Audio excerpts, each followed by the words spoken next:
Assalamualaikum warahmatullahi wabarakatuh. Selamat siang, sahabat RSHB dimanapun kalian berada.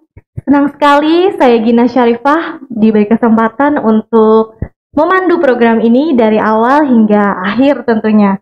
Nah, siang ini kita kembali lagi di program kita, Bingkisan, Bincang Singkat, Masalah Kesehatan. Nah, teman-teman, bagi teman-teman ya yang di rumah, mungkin yang baru gabung, sahabat RSHB yang baru gabung, jadi Bingkisan itu adalah bincang singkat masalah kesehatan. Program kita yang membahas pastinya masalah kesehatan, dengan narasumber yang sangat kompeten di bidangnya pastinya, dan tentunya ini adalah salah satu program kita yang sangat menarik. Oke. Telah hadir di samping saya seorang wanita cantik, amin, yang luar biasa, yang kita kenal di RSHB ini yang luar biasa. Silahkan dok, perkenalkan dirinya. Oke, perkenalkan. Assalamualaikum warahmatullahi wabarakatuh. Nama saya Dr. Asih Trimurtini, spesialis paru. Saya dokter PNS yang bertugas di Rumah Sakit Hasan Basri. Oke. Jadi teman-teman, Dokter Asih ya, kita panggilnya Dokter Asih ya dok ya. Panggil Dokter Asih aja. Iya, Dokter Asih ini adalah salah satu spesialis paru di RSUD Brigjen Haji Hasan Basri Kandangan. Dok, kita makasih banyak loh dok ya, telah memberikan waktu yang sangat padat untuk mengikuti program kami. Sama-sama. Dan berbagi dengan sahabat RSHB hari ini. Oke, teman-teman, ngomong-ngomong masalah bingkisan hari ini, kita bakal membahas tema yang sangat menarik. Kalau dokter ya pastinya sudah menguasai ya. Apa temanya? Yaitu hari ini kita bakal bahas tentang TBC ya dok ya, atau tuberkulosis. Mungkin ya sahabat RSHB penasaran nih, sebenarnya TBC itu apa sih? Apakah batuk-batuk itu bisa dibilang TBC ya enggak dok? Apakah TBC itu badan panas, sakit tenggorokan? Apakah batuk berdahak? Nah, banyak pertanyaan. Mari kita kupas tuntas ya. Kita bakal gali nih ilmu-ilmunya dokter Asih ya kan. Oke dok, kita langsung aja dok ya ke pertanyaan pertama. Oke, silahkan. Jadi kan TBC itu ya dok ya adalah salah satu penyakit paru. Iya. Iya. Sebenarnya apa sih dok TBC itu sebenarnya? TBC ya, kan namanya sudah tuberkulosa. Jadi tuberkulosa itu adalah penyakit yang disebabkan oleh kuman Mycobacterium tuberculosa. Ya. Kuman ya dok ya? Ya. Jadi kuman Mycobacterium ini kuman biasanya tahan asam. Dia itu tahan pada suhu rendah, kemudian peka terhadap cahaya matahari, sinar ultraviolet. Ya. Kemudian itu kan kalau misalnya secara umum ya. Nah, kalau misalnya lebih spesifik lagi, itu bisa jadi namanya tuberkulosa paru istilahnya. Kalau ini kan saya di bidang paru ya. Iya. Tuberkulosa paru itu adalah penyakit infeksi yang disebabkan tuberkulosa yang mengenai jaringan paru. Nah. Oke. Jadi penyebabnya sebenarnya adalah kuman ya dok ya? Iya. Jadi ada kuman. Bukan virus loh. Iya, ini gara-gara pandemi COVID nih dikira virus-virus aja ya dok. Ini kuman ya teman-teman. Jadi sahabat semuanya dikira virus. Iya bener. Hati-hati jangan ketukar loh. Ini kita ngomongin TBC ya, bukan COVID. Oke dok. Terus faktor risiko TB paru apa aja sih dok? Faktor risiko itu kalau bahasa masyarakatnya mungkin ini ya dok ya. Hal-hal, ya kan dok? Hal-hal yang beresiko terkena TB. Mungkin seperti itu, dok. Kira-kira, dok? Mungkin lebih enaknya seperti ini. Kan TBC ya? Iya. TBC itu ada kayak tahapan. Ada kalau misalnya kita kena TBC ya, kan ada tahapan untuk seseorang untuk perjalanan mengalami TB. Iya, benar. Jadi mulai dari pajanan, kemudian di akhirnya menjadi terinfeksi, kemudian menjadi sakit, dan bisa kemungkinan untuk meninggal. Nah, dari masing-masing itu mungkin ada faktor-faktor resiko yang, maksudnya ada faktor-faktor yang mungkin mempengaruhi ya. Kalau misalnya pertama itu pajanan. Pajanan. Ibaratnya itu kan paparan. Ibaratnya itu, ibaratnya terkenanya awal-awal ya. Awal terkena, awal terpapar ya dok? Iya, awal terpapar kan, ibaratnya enaknya ngomong itu terpapar. Terpapar ya, Ya. bahasa masyarakat Jadi, itu terpapar teman-teman. itu lebih bahasa awamnya lebih awam dok, yang sering terkena ya. Nah, jadi kalau misalnya faktor-faktor yang mempengaruhi ya untuk pada saat tahap pajanan itu antara lain mungkin dari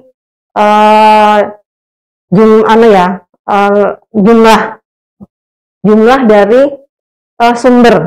sumber yang terkena TB ini. Iya. Kemudian faktor kontaknya. Faktor kontak berapa lama? Iya. Kontak dengan si penderita sumber TB-nya tadi. Oke. Kemudian berapa lama kontak, kemudian kedekatan kontaknya. Iya, kedekatan kontaknya dengan si sumber TB tadi. Kemudian terpengaruh juga ininya juga seberapa parah, seberapa intensitas batuk dari si sumber infeksi TB-nya tadi, ya kan? Kemudian seberapa infeksius si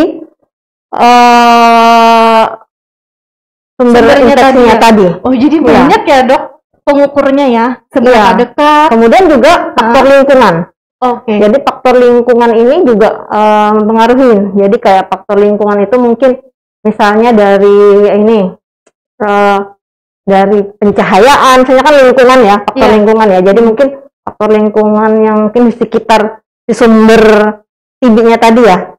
Tadi misalnya ventilasinya, kemudian kurang. Ya, ventilasi udara ya. Sirkulasi udaranya ya, dok. Kemudian sumber pencahayaannya juga kurang. Itu kan memudahkan kuman TB-nya kayak tumbuhnya ya. Itu juga. Kemudian jumlah orang yang populasi yang terkena TB, sumber TB-nya tadi di wilayah itu juga semakin banyak kan yang terkena TB, otomatis juga paparannya banyak paparan kan. Oke, itu pada tahap paparan. Kemudian masuk ke tahap infeksi. Terinfeksi. Iya. Jadi terinfeksi itu maksudnya pada saat dia sudah terpapar, kemudian kuman TB-nya itu masuk ke saluran napas kita, kemudian masuk ke parenkim paru. Nah, itu dia menjadi terinfeksi. Bisa. Ya.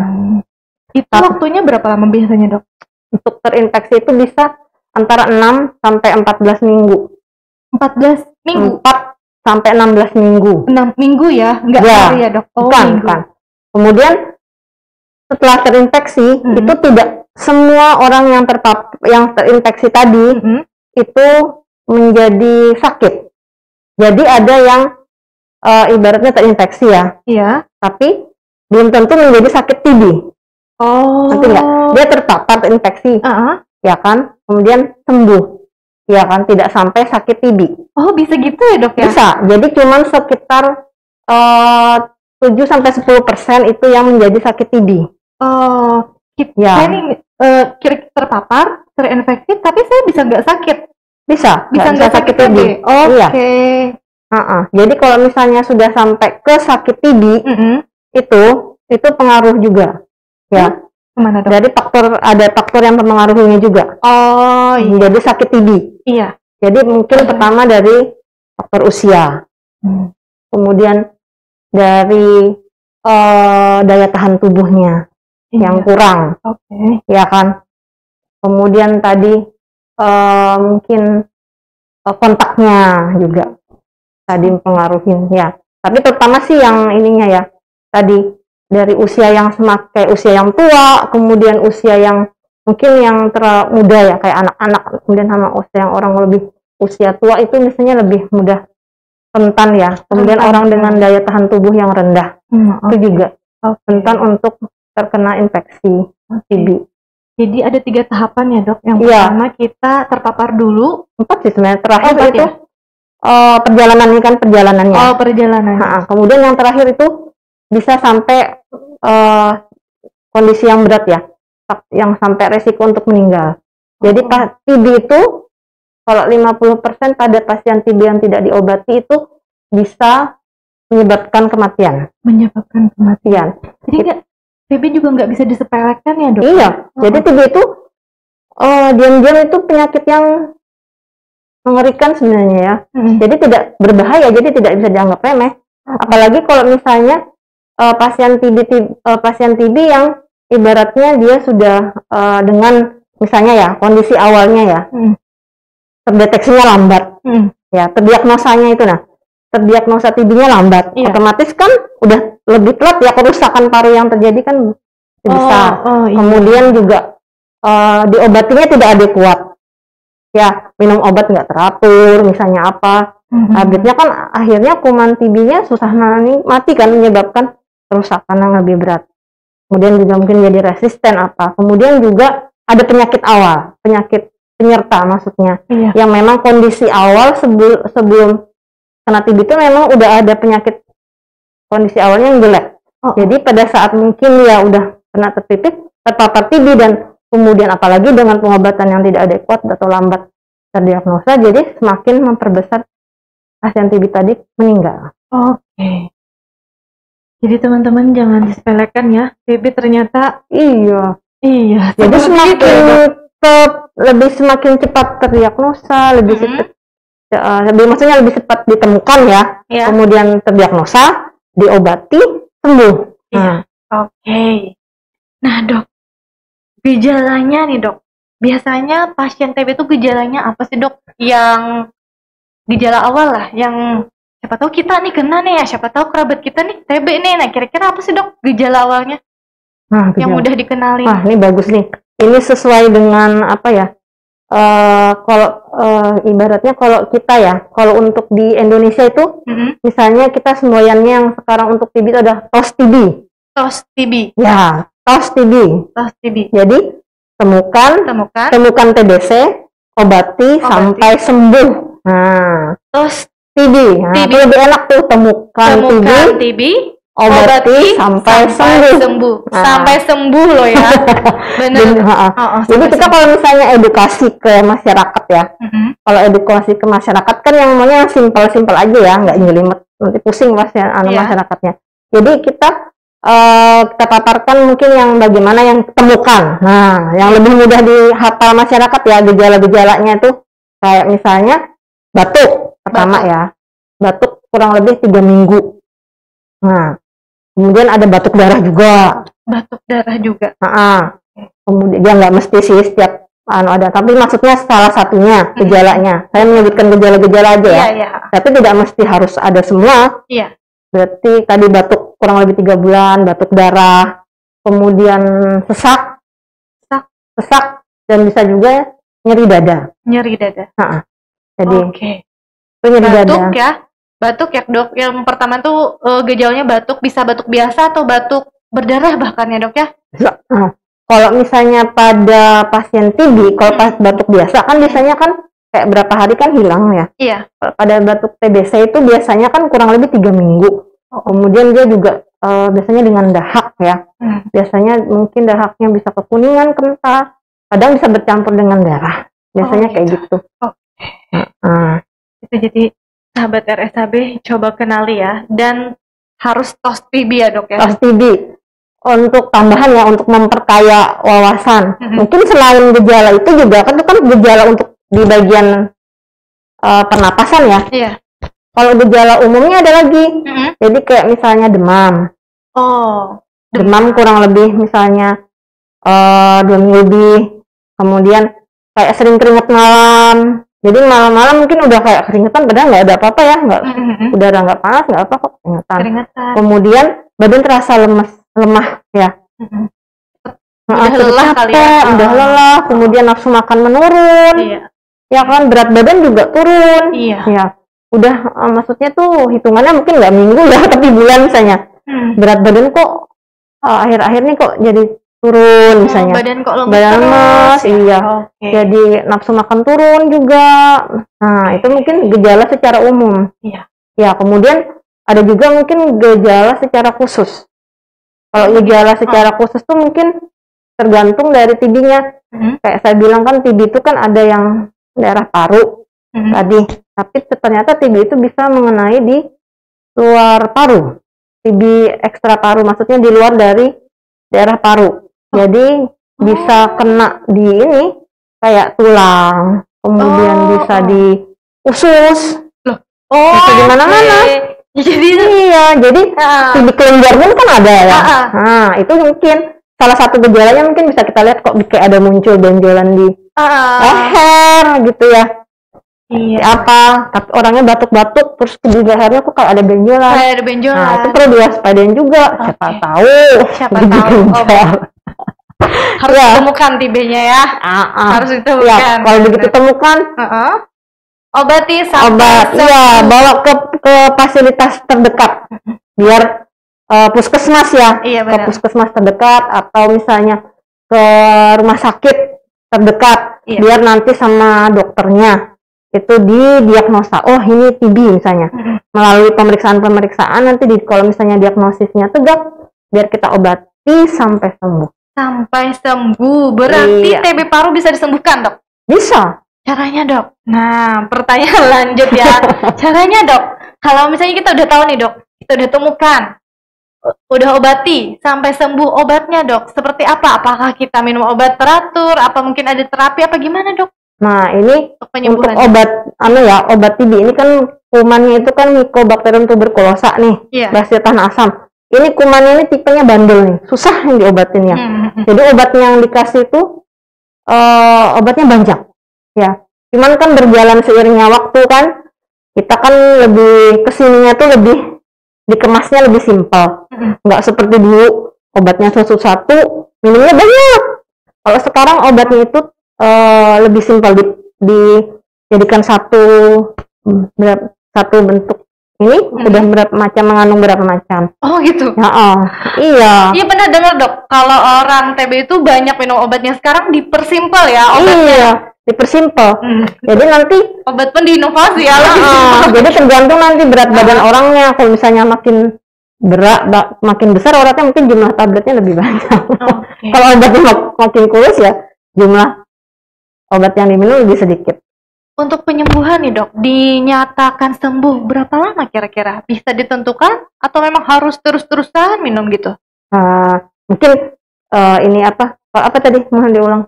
Untuk penyembuhannya, apa disembuhkannya tuh kira-kira berapa lama, Dok? Misalnya TB, dia baru kena TB nih, udah ditemukan nih. Udah ditemukan TB, diobati sampai sembuh. Untuk sampai sembuhnya itu, Dok, kira-kira berapa lama? Setelah kita temukan. Nah, kita temukan ya, kita obatin ya. Kan temukan, diagnosa. Diagnosa kan diobati kan. Obatin nih kita. Nah, nih nyambung yang tadi kan. Karena ini masih ada sambungannya juga ya berhubungan.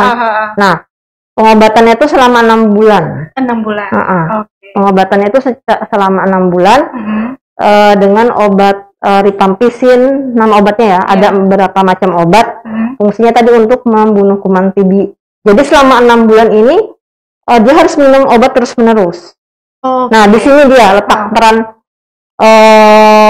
peran serta keluarga untuk memberi support pada pasien supaya tidak merasa minder. Kadang-kadang kan dia merasa, oh saya kena TBC nih, menular, ya kayak kena TBC menular, dia merasa kayak dikucilkan kan. Namanya menular kan otomatis memang kan harus maksudnya kita batasi supaya penularan ya. Tapi bukan berarti harus dikucilkan, enggak. Jadi di sini peran serta keluarga tadi ya, kayak untuk mensupport. Iya benar. Enggak apa-apa. Ya, pengobatan TB ada obatnya, bisa disembuhkan. Harus dimangatin ya, Dok. Jadi harus minum obat teratur. Jangan sampai obatnya itu nggak diminum, karena nanti kalau obat nggak diminum bisa jadi resisten dan kuman pengobatannya tidak tuntas kan. Kuman dan sahabat ini agak bingung, Dok. Resisten tuh apa, Dok? Kuman resisten tuh maksudnya kebal sama obat tersebut. Iya, benar. Akhirnya kumannya itu kebal terhadap obat tersebut. Udah nggak mempan lagi maksudnya untuk mengobati lagi. Jadi kita kan mencegah ya. Jadi minum obatnya tadi setiap hari secara teratur, jangan sampai terputus. Kalaupun ada misalnya selama pengobatan itu ya, misalnya ada efek samping, maksudnya itu kayak mungkin ada keluhan atau apa, harus disampaikan ke fasilitas terdekat. Biasanya kan ada yang pemegang programnya. Misalnya bisa disampaikan ke sana, nanti kemudian disampaikan ke dokternya, nanti kita obatin. Oke. Jadi tidak dibiarkan lepas. Oh sudah minum obat 6 bulan enggak? Itu dipantau. Oh dipantau dok. Jadi ada petugas yang memantau. Oke. Iya, jadi tenang aja. Dikasih obat itu keluarga membantu, mensupport. Petugas kesehatan juga membantu. Iya benar. Jadi memantau pengobatannya itu sampai tuntas. Nah benar. Jadi buat sahabat RSHB yang punya kerabat terus kena TBC, jangan lupa disemangatin ya dok ya. Iya, jangan takut. Minum obat 6 bulan tuh bukan waktu yang singkat ya dok. Memang, makanya perlu benar-benar support dari keluarga. Supaya kepatuhan dan mentalnya kuat. Iya benar. Sampai dan sembuh. Buat penderita TB juga jangan merasa dikucilkan ya dok. Ya, jangan harus tetap semangat, harus sampai sembuh ya dok. Aku bisa sembuh. Iya. Tidak menularkan lagi. Benar. Nah, kalau pasien TB itu pakai masker juga nggak sih dok? Oh iya. Oh iya ya. Iya, harus pakai masker juga. Itu mungkin salah satunya dalam ini ya. Bagaimana pencegahannya? Pencegahan penularan ya. Itu si pasien atau harus memakai masker. Ya. Selama masa pengobatan lebih baik pakai masker. Kalau 6 bulan kita pakai masker ya? Lebih baik pakai masker aja. Nah, buat teman-teman yang punya TB jangan lupa masker, jangan dicopot ya. Kasihan anak saudara-saudara kita di rumah ya, Dok ya. yang punya keluarga yang lagi kena TB nih, semangatin terus ya, Dok ya. Minum obatnya, diingetin, disemangatin supaya dia nggak merasa dikucilkan. Oke. Nah, ngomong-ngomong, kalau kita punya keluarga TB nih dok ya, sembuh nih, sembuh kan, ketemukan, obati sampai sembuh. Nih sembuh nih, selesai. Bisa kena lagi nggak dok? Bisa. Bisa lagi? Bisa kambuh lagi. Oke. Namanya TB TB kambuh ya. Oh istilahnya. Gitu. Jadi makanya itu pentingnya memutus mata rantai. Ya. Jadi kalau misalnya nih satu kan temukan, diagnosa, obati. Di situ kita bukan cuman si pasien aja, ya. Begitu satu orang misalnya dalam satu keluarga ini misalnya kita temukan TB nih, anggota keluarganya harus kita periksa juga. Oke. Iya, soalnya kan otomatis kan di satu rumah ya, sering kontak kan. Nah, kita kan nggak pengen maksudnya itu ibaratnya tuh rantai penularan itu berlangsung terus ya. Iya, betul. Yang misalnya kita cuma meriksa, iya, kita cuma meriksa si pasien ini karena dia bergejala ya. Iya. Kita obatin, udah sembuh. Ternyata mungkin keluarganya yang lain ini masih dalam tahap infeksi ya, belum sampai kayak misalnya sampai belum sakit ya, belum sampai menimbulkan kayak gejala.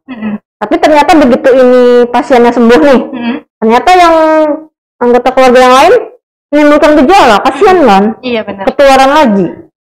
Takutnya nanti kalau misalnya dia tertular lagi kan kasihan. Jadi kita semua, begitu satu orang sudah kena, kita periksa juga yang lain. Jadi kalau misalnya yang lain udah dipastikan negatif, kalau misalnya si pasien ini sembuh, lebih tenang kan? Tidak ada mata rantai penularan yang terus berputar. Oke. Benar dok. Ngomong-ngomong keluarga dok, bayi bisa kena nggak dok? Bayi bisa ya. Jadi TBC itu bisa mengenai semua umur. Seperti saya bilang tadi kan, apalagi pada mungkin kayak usia tua, pada anak-anak, kemudian pada orang-orang yang dengan daya tahan tubuhnya rendah, itu lebih rentan untuk kena TBC. Nah, kalau misalnya di rata-rata ya kalau menurut WHO itu 7,5 juta itu per tahun. Itu 1 jutanya itu terkena tuh pada anak usia 0 sampai 14 tahun. Nah, itu sekitar berapa persennya itu dari anak usia 0 sampai kurang 5 tahun, kurang dari 5 tahun. Banyak ya dok ya? Iya. Jadi jangan dianggap remeh. Jadi bukan cuma terkena pada usia muda misalnya. Jangan cuma tua aja. Tua aja. Ternyata bayi juga bisa ya dok. Bisa. Jaga bayi Anda, hati-hati ya dok ya. Iya, apalagi kan anak-anak tuh satu rumah kan, apalagi dengan pas kebanyakan kan kayak pasien dewasa yang positif ya. Biasanya orang tua tuh lebih mudah menularkan dibandingkan misalnya kan anak-anak kena TB. Itu misalnya yang tuanya malah justru yang lebih mudah menularkan. Iya, soalnya kan kalau dibandingkan TB anak ya. Dicium-cium kan dok ya kalau bayi. Kasihan ya dok ya. Iya.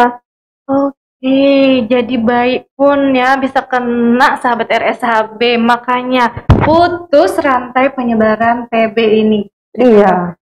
Oke, Dok. Pertanyaan selanjutnya, menjaga gaya hidup, Dok. Nah, supaya kita, teman-teman, keluarga nggak kena, Dok. Kira-kira gaya hidup seperti apa sih, Dok? Supaya kita ini selalu sehat dan terhindar dari TBC. Nah, nih, gaya hidup sehat ya. Ini bagus juga nih untuk edukasi sekalian.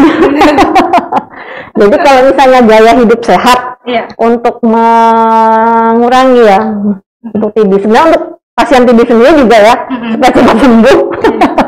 Jadi yang pertama ya, olahraga itu jelas nomor sudah. Olahraga Jangan olahraga teratur. Ya. Iya. Olahraga kan bisa di rumah, biarpun musim COVID kayak gini kan, di orang keluar olahraga di rumah pun bisa. Bisa, Dok. Jadi olahraga, kemudian makan makanan yang sehat, kemudian gizi seimbang ya, Dok. ya gizinya seimbang jelas ya.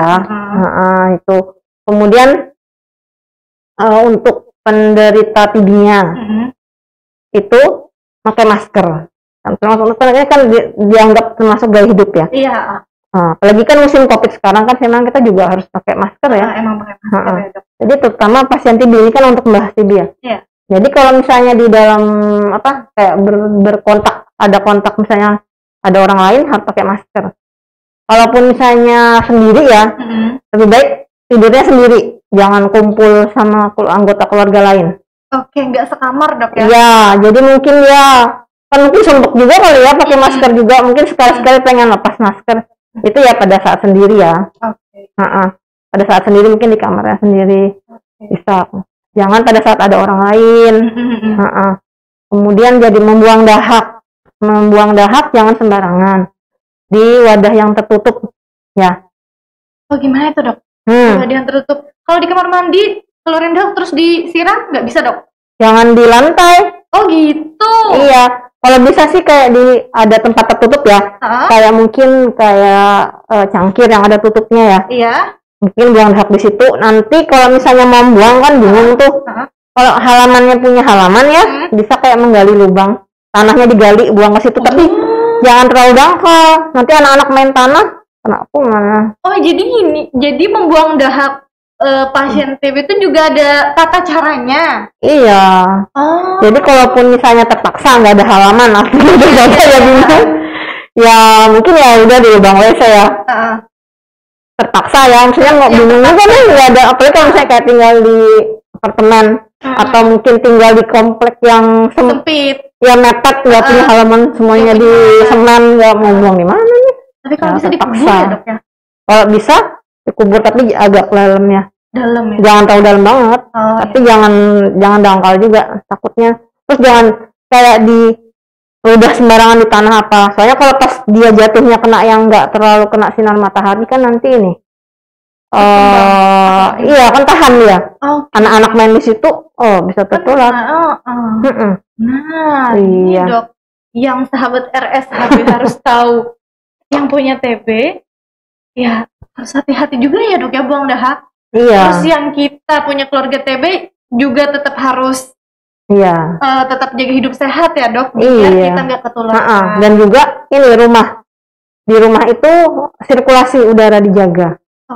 Jendela dibuka, jadi sinar matahari masuk ke dalam mengenai dalam rumah kan. Kan kuman TB itu peka dia sama sinar ultraviolet sama panas matahari. Dia peka, jadi mudah mati. Kemudian juga pertukaran udara terjadi, ya kan? Jadi, berarti sirkulasi udaranya harus terus ya, ventilasi berjalan ya, Dok? Kalau bagus sih jendela yang jendela yang lebar, ya. Jangan. Nah, pertanyaan terakhir, Dok. Udah terakhir ya? Lagi terasa ya? Lagi selesainya udah terakhir nih. Udah terakhir ya. Oke. Ngomong-ngomong ya, akhirnya kita tahu ya teman-teman, ternyata saya baru tahu loh, Dok, kalau pembuangan dahaknya itu harus ada tata caranya. Iya, ada tata cara. Jadi ibaratnya tuh jangan asal membuang dahak sembarangan. Jangan sembarangan ya dok. Itu sih. Rame kok TB itu sebenarnya. Kenapa ya, dok? Rame. Kalau misalnya kayak benar-benar dianggap, karena kan boomingnya COVID. Iya. Jadi kadang-kadang TB itu terlupakan. Padahal TB itu diam-diam sangat membahayakan. Ya, apalagi justru dengan pandemi COVID ini, kita tuh kayaknya lebih sekalian enak kan batuk-batuk nih, ya kan? Nanti dikira semua COVID, padahal ternyata TB, ya kan? Iya benar. Jadi sekalian bisa. Kalau misalnya kan dia batuk ya, kita sekalian cekkan aja. Kalau memang ternyata batuknya kurang lebih tadi seperti ada memenuhi kriteria untuk gejala. Cekkan aja, kata dokter. Emang ceknya gimana sih dok? Emang dites juga ya? Kalau COVID kan misalnya swab, PCR dan sebagainya. Kalau TB apa yang dicek dok? Nah, ceknya itu maksudnya ke dokter, diperiksa. Nanti kata dokter, Anda misalnya memenuhi secara klinis, maksudnya gejalanya nih kayaknya kok mengarah ke TB. Kemudian kan sama dokternya kan diperiksa juga secara fisik nih. Pokoknya diperiksa fisik ya, kayaknya memenuhi TB juga nih. Jadi akhirnya nanti kan dicek, dia kan batuk berdahak ya. Kan nanti dicekkan dahaknya. Jadi dahaknya itu nanti ada diperiksa apakah ada kuman TB-nya. Iya. Iya. Dia periksa ada kuman TB-nya enggak. Kemudian diperiksa laboratoriumnya. Kemudian periksa ronsen ya, foto dada kalau istilahnya bahasa awamnya ya. Diperiksa secara ronsen dadanya diperiksa juga. Jadi semuanya digabungkan untuk mendiagnosa, ini ternyata TB. Enggak. Memang pandemi ini mengecoh ya dok. Apa-apa dikira COVID. Jangan-jangan TB ya dok ya? Iya TB. Tapi jangan salah, pasien TB pun bisa juga COVID. Sama-sama penyakit paru ya dok ya? Bisa juga kan?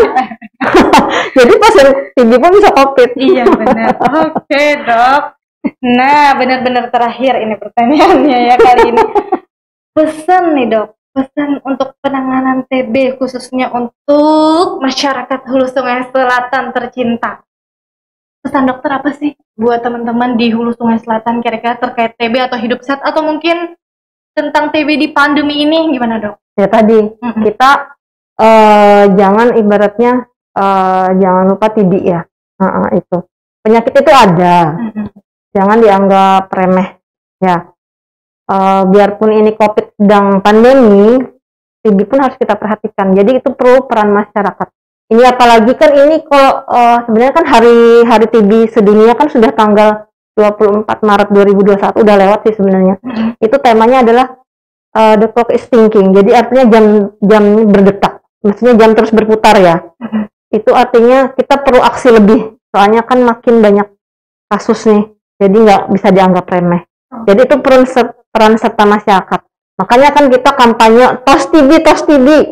Temukan, diagnosa, obati sampai sembuh. Dan itu perlu peran serta masyarakat, kan nggak mungkin petugas kesehatannya datangin satu-satu ngecek-ngecek. Kan nggak. Jadi itu peran serta masyarakat dari tos TB tadi. Yang seperti yang saya bilang tadi, mungkin kalau di keluarga ya. Kalau misalnya kampanyenya gencar ya. Misalnya dia kebetulan mungkin ada yang mendengarkan acara ini, jadi keluarganya atau dia mungkin justru dia sendiri kali ya, atau anggota keluarganya ada yang, kok kayaknya ini, nah mungkin dia bisa mengajak dianya memeriksakan diri atau mungkin keluarganya yang curiga itu diajak memeriksakan diri ke fasilitas kesehatan terdekat supaya terobati. Jadi peran serta temukan. Diagnosa, obati sampai sembuh. Setelah nonton video dan rekaman ini, teman-teman, jangan-jangan nih kerabat saya yang ini nih kok gejalanya sama kayak yang dibicarain dokter Asih. Nah, datangi fasilitas kesehatan terdekat ya dok. Kita temukan diagnosa, obati sampai sembuh. Temukan TB ya, jangan temukan bukan. Ini karena kampanye buat TB. Temukannya TB. Benar. Oke, sahabat RSHB, akhirnya kita sampai di akhir pertemuan ini dok. Mungkin boleh tambahan ya. Silakan dok. ini berkaitan dengan COVID juga. Iya. Tadi kan yang sesuai dengan tos TB tadi ya. Jadi jangan takut kan datangi ke fasilitas terdekat. Jadi jangan takut istilahnya di-COVID-kan. Oh benar. Sekarang kan lagi, aduh, apa nih, kalau datang ke puskesmas, datang ke rumah sakit, di-COVID-kan, jadi enggak, kita nggak akan istilahnya meng-COVID-kan, enggak ada untungnya buat kita. Kita juga sendiri kan rentan nanti kalau misalnya rentan tertular juga kan, para tenaga kesehatan kan, semua yang bertugas di rumah sakit, mulai dari cleaning service sampai ke direkturnya itu, rentan kan tertular COVID, karena sering kan pasien dirawat. Jadi ibaratnya kita nggak mungkin juga sih sengaja meng-COVID-kan, enggak. Kita justru membantu semakin cepat ditemukan COVID-nya tadi, maksudnya kan ya ini kan saya ikut menambahkan di sini untuk supaya sosialisasi sekalian ya. Mungkin di luar dari topik ini TB. Iya, nggak apa-apa dok. Jadi ibaratnya jangan takut ya ke rumah sakit untuk diperiksa. Kalau memang ternyata bukan, pasti kita tidak bilang, oh ini Anda bukan COVID. Kalau memang dari hasil pemeriksaannya tidak mengarah ke sana. Iya benar. Iya, jadi kalau misalnya memang gejalanya TB, aduh nanti aku gara takutnya di COVID kan nih. Padahal awalnya aku kan mau TB aja, kenapa jadi di COVID kan? Jangan takut seperti itu. Iya betul. Iya. Memang di masyarakat beredarnya seperti itu dok. Takut sakit nanti akhirnya di COVID kan. Padahal kalau memang ternyata pemeriksaannya negatif ya dok. Memang. COVID-in ya. Enggak di COVID kan kita. Oke teman-teman. Semoga di lain kesempatan dok kita bisa bincang-bincang lagi dok, mungkin masalah apa paru kayak gitu ya, mungkin membahas penyakit-penyakit lain. Dan teman-teman akhirnya sampai di penghujung program ini. Semoga ilmu yang kita bagikan ya dok, ilmu yang kita gali di Dokter Asih bisa bermanfaat buat sahabat RSHB dimanapun yang berada. Terus semoga program ini selalu berlanjut dan pastinya kita bakal membahas tentang masalah kesehatan lainnya yang sangat menarik pastinya teman-teman. Terima kasih ya dok, terima kasih telah berhadir di sini. Saya Gina Syarifah, mohon undur diri. Jangan lupa like dan selalu support YouTube channel kami di RSUD Hasan Basri HSS, dan jangan lupa untuk follow dan ikuti akun sosmed kami di FB dan di IG RSUD Hasan Basri. Jangan lupa ikuti YouTube-nya ya, supaya menambah ilmu ya. Oke, terima kasih ya dok. Iya, sama-sama diberi kesempatan sudah memberikan hal-hal yang bermanfaat, walaupun mungkin masih kurang, sebenarnya banyak yang dibahas, cuman keterbatasan waktu ya. Oke, kita bakal nanti ya dok, di next kesempatan kita bakal bahas yang lain-lain. Oke, saya akhiri. Wassalamualaikum warahmatullahi wabarakatuh.